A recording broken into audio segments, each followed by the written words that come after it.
지난 주말에 전국의 일선 치안을 담당하고 있는 총경들, 대부분이 이제 경찰서장들인데요.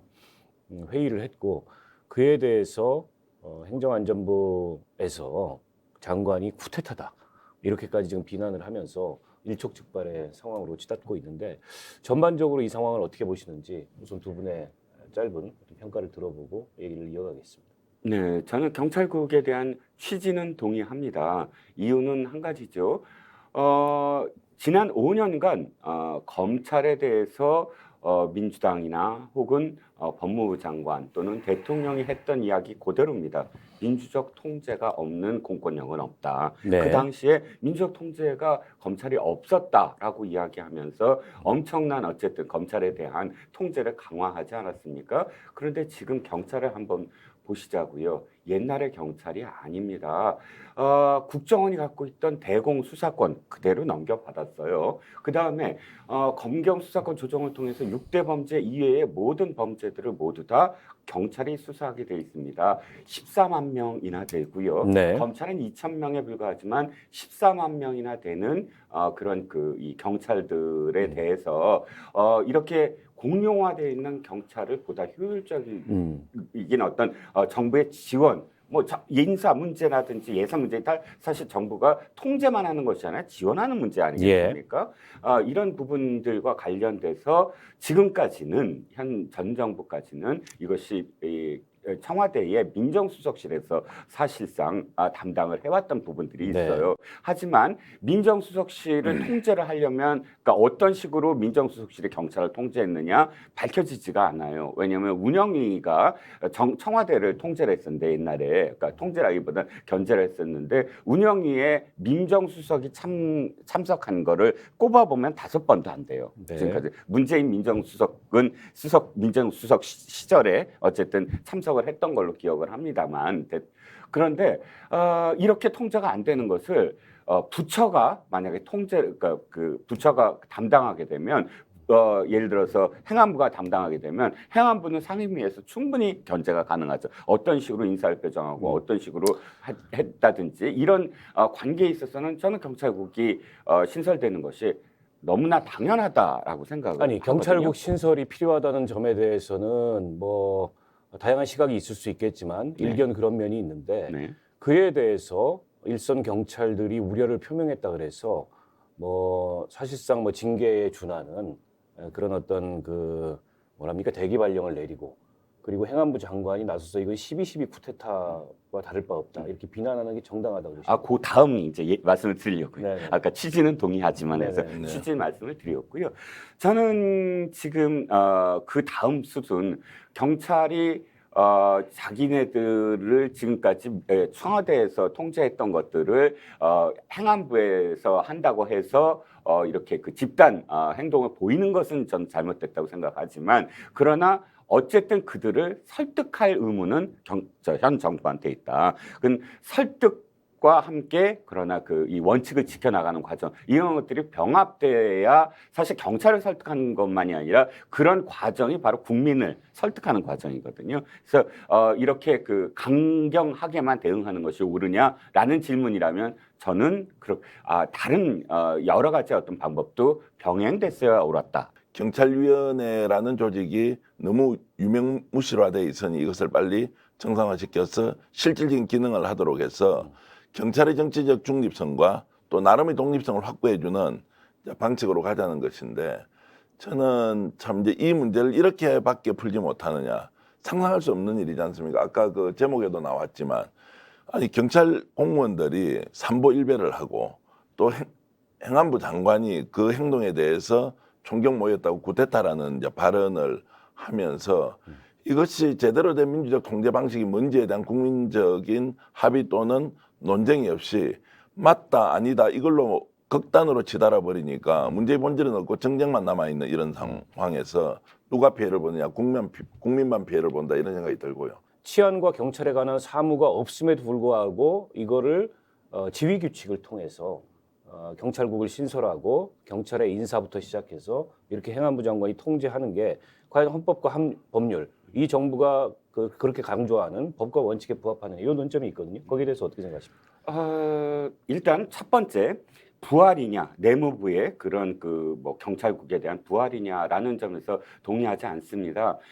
우리는 30년 전에 그것이 없어진 이유를 잘 알고 있어요. 그 당시에는 이 4.19 기억하시죠? 4.19가 일어났던 부정선거가 어떻게 이루어졌냐면 내무부 장관이 주도하는 6인위원회에서 이루어졌어요. 즉 내무부 장관이 아예 경찰을 동원해서 부정선거를 저질렀습니다. 이런 사실 아픈 기억이 있거든요. 그래서 경찰이 이렇게 그 어떤 정권에 충성을 다하면서 어떤 정권의 유지에 동원되었던 그런 상황들 때문에 당시에 경찰국이라는 걸 폐지했던 것으로 압니다. 그러나 지금 그럴 수 있는 상황인가요? 상황 자체가 이 경찰이 만약에 그 당시처럼 뭐 그 이 투표소에 온 사람들을 내쫓고 뭐 사람들을 서너 명씩 조직해서 서로 감시하게 만들고 그걸 네. 경찰이 앞서서 했거든요. 그는 지금은 거의 불가능하다. 선관위가 그 당시엔 선관위라는 조직도 거의 없었고요. 이런 어떤 상황들은 당시와 상황이 다르고요.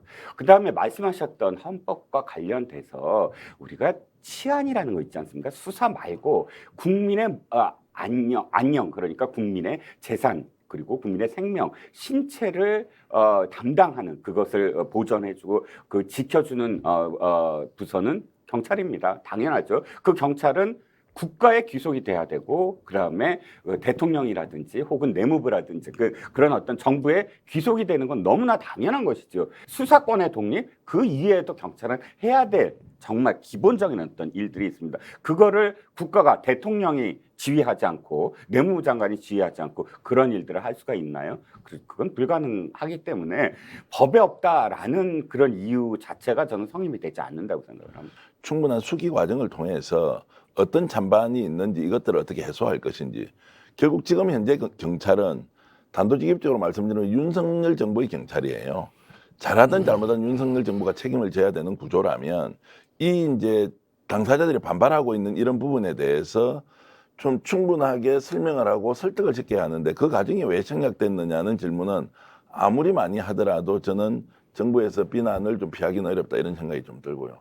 무엇보다도 경찰 조직이 저렇게 집단적으로 반발하지 않습니까? 예를 들어서 직협이나 아니면 공무원 그 노조에 소속돼 있는 경찰의 그 뭐라 그럽니까 이제 중위 이하의 직원들이 반발하는 것이 아니라 실질적으로 이제 경찰의 꽃이라면 보통 총경인데 총경들이 저렇게 집단적으로 반발하는데도 특정 학교의 문제다 또는 특정 세력의 문제다 또는 배후가 있다 이런 식으로 몰고 가면서 정쟁화시키니까 실제 필요성이 매우 약한 것처럼 보인다 이 말씀 드리고요. 특히나 윤석열 정부가 지금 현재 보여주고 있는 또 일련의 모습들이 검찰을 통해서 국가의 기강을 바로잡겠다는 것이 불가능한 법 개정이 이루어졌으니 경찰을 통해서 장악을 할 수밖에 없는 상황이다라는 국민적 의심을 받고 있지 않습니까? 이런 상황에서 경찰국 신설이라는 것이 설사 정당하다 하더라도 그것을 만들어 나가는 과정이 훨씬 더 좀 민주적이고 또 절차에 대해서 존중, 이해 당사자에 대한 의견 수렴 이런 과정을 거쳐야 하는데 오히려 정쟁으로 몰고 가면서 전국의 핵심 이슈를 오히려 윤 정부에서 스스로 만들고 있다 이런 저는 스스로 이슈를 만들고 있다. 뭐 그런 이슈가 것 안 되는 아니고는 거네. 예. 그러니까 이거를 결국 민주적 통제 방식에 대한 충분한 논의와 토론이 있으면 네. 그것이 경찰국이든 자치경찰위원회든 이런 것들로 가면 되는데 그거 아니고 거두절미하고 이것은 이렇고 나 이거 나니 따라오세요라고 해버리니까 오히려 싸움이 전혀 다른 방향으로 가서 본질적 필요성보다는 외피를 가지고 맞나 맞지 않느냐 이렇게 이제 가버리니까 국민적 좀 혼란이 더 심해진다 이렇게 저는 보고 자, 그럼 한 가지 논점을 저희가 더 검토를 해볼 텐데, 경찰들이 비록 휴일에 모였다 하지만 일선 치안을 책임지고 있는 경찰서장들이 모여서 어떤 정부 방침에 대해서 이견을 얘기하는 게 일견 바람직하지 않은 집단 행동으로 볼 수 있습니다.